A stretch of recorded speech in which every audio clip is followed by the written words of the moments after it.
So, as Saturday night, Dharma reflection. As per usual, have these nice rituals. Begin by paying respects to the senior monk, Ajahn Thitapanno, and asking permission to speak on the Dhamma. And actually, before that, there was a Dhamma talk request by Ying. In these nice traditions. Then homage to the Buddha 3 times, and then homage to Buddha, Dhamma, and Sangha.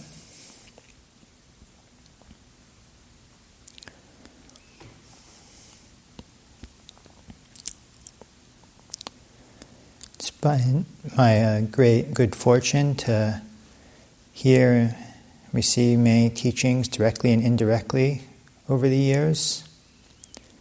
And if there's anything useful that I'm able to offer tonight, definitely attribute to the Buddha, Dhamma, the Sangha, and all the good practitioners over the years, teachers, spiritual companions who I've had the chance to come into contact with directly, indirectly, in various ways.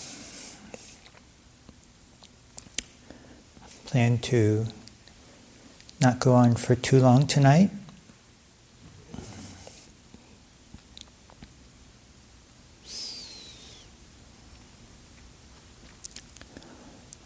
As I was sitting during the meditation, just noticing occasionally negativity would come up, or memory, or something, issue, or whatever, some negativity, and just noticing how the heart would tighten around that, sort of a contraction, maybe in the chest or the throat, around particular issue or thought or story that arises in the mind. And this is something that's been on my mind recently, thinking about this negativity, ill will, aversion, which is one of the 3 unwholesome roots: greed, anger, delusion. And so we can notice in ourselves, sometimes something the vast majority of us experience. Actually, everyone up to, according to everyone who's not yet a non-returner, experiences ill will. So, it's ordinary, but it's not something we want to cultivate. In fact, we want to work on decreasing it. And it's something been on my mind, and been appreciating over the years various teachings on working with that. And it's definitely still a work in progress, but I have contemplating negativity in particular has helped me appreciate the various gems that the Buddha has laid out, taught with regard to this particular issue.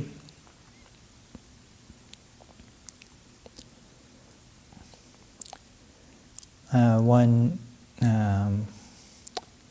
of these that I wrote down in my Bhikkhu manual, this little red book we carry around, is a Dhammapada verse. Short. Those who always look for the faults of others, their corruptions increase and they are far from freedom. And it's just pointing at this fault-finding mind.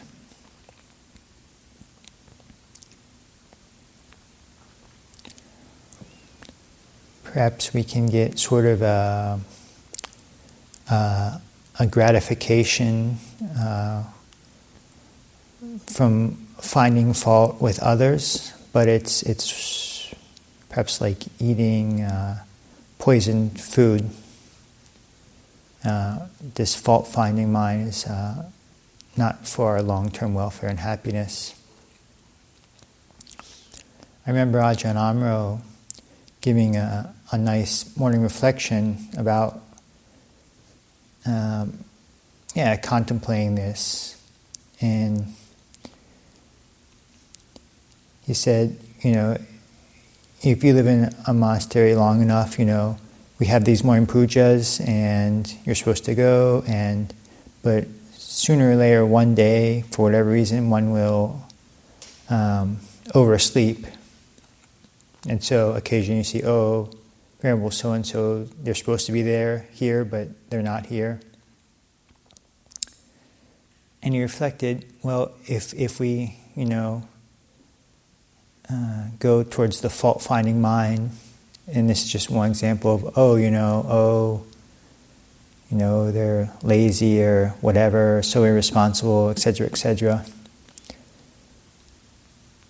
then that one day, eventually, when, for whatever reason, we oversleep or miss morning puja, then we're going to experience that same fault-finding mind. And it's a useful demonstration of how the fault-finding mind plays out, and it's just a pattern that if we cultivate it, will keep manifesting in various ways.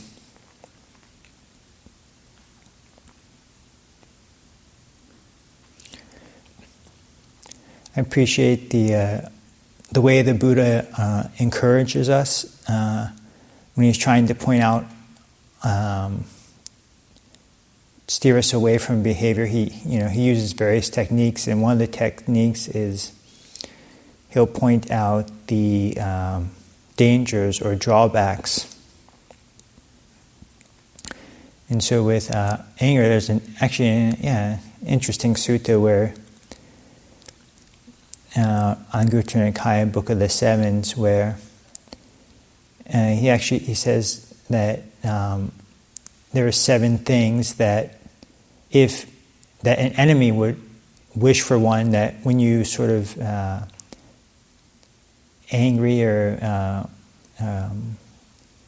are angry or maybe having that anger habit, when you're doing that ill will, being in ill will, being in aversion, being in anger, 7 things that you do to yourself, and it's and these are things that an enemy would wish for one.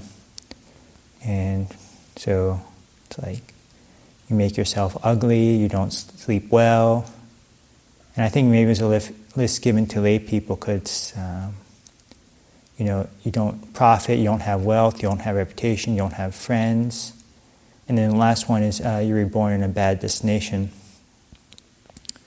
And it's an interesting to see what the Buddha is doing, because he's quite pragmatic, because perhaps some people, if they do have very difficult situations or they had a really rough life for whatever reason, they may have enemies who they feel in their heart are. And the Buddha is actually motivating you by saying, well, you're just doing what your enemy would wish for you. Do you want to do that? So it's interesting, his pragmatism in trying to meet people where they're at.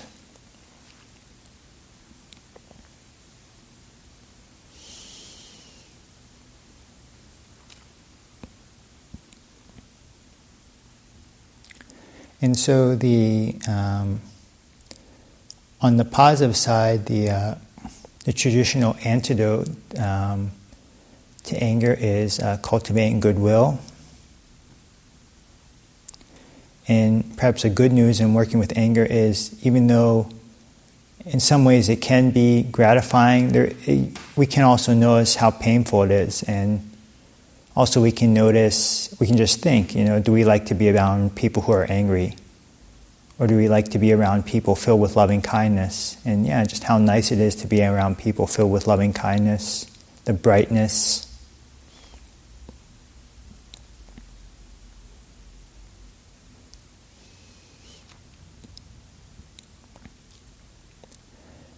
And so, the Buddha also gave many teachings on loving kindness, encouraging it. And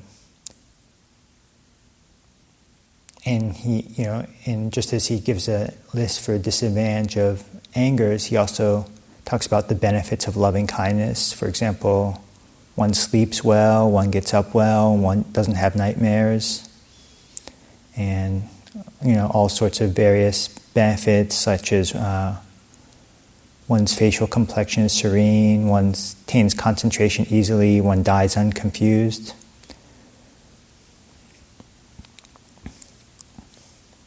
If one starts to practice it, one can notice, it can be quite enjoyable. Nice feeling of well-being in the heart. And it can be, as various teachers advise, it can be an anchor to give us to go throughout the day, this feeling of goodwill, well-wishing.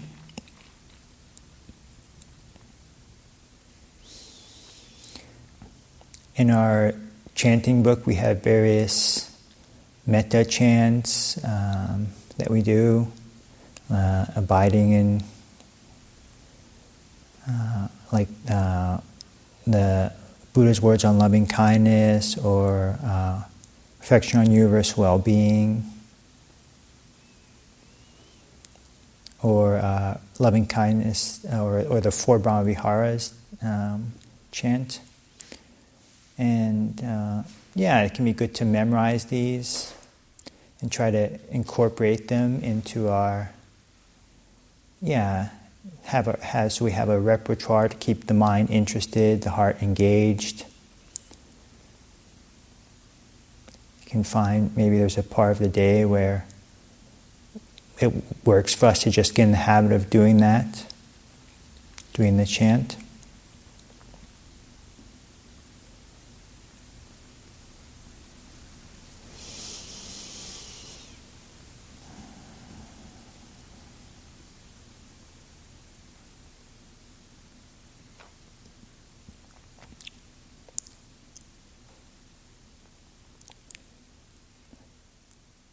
And also in formal meditation, we can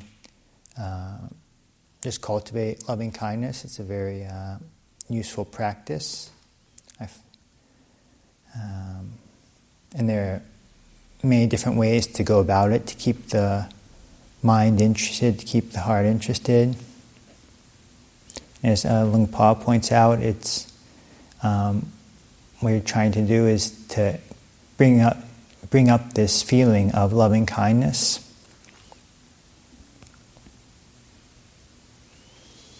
And one of his teachings that I appreciate pointing out is that instead of sort of beaming out loving kindness in various directions, to try to generate a heart of loving kindness and then bring or invite others in.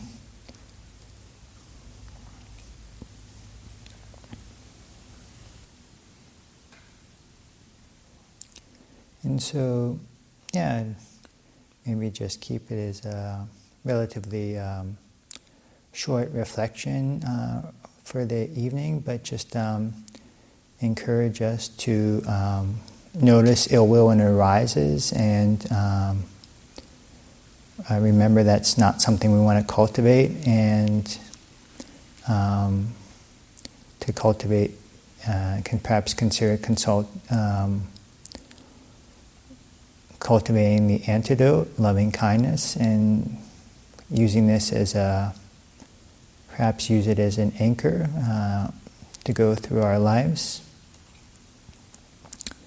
and to trust the Buddha and the teachings that he laid out for our long-term welfare and happiness. So I offer this for your reflection.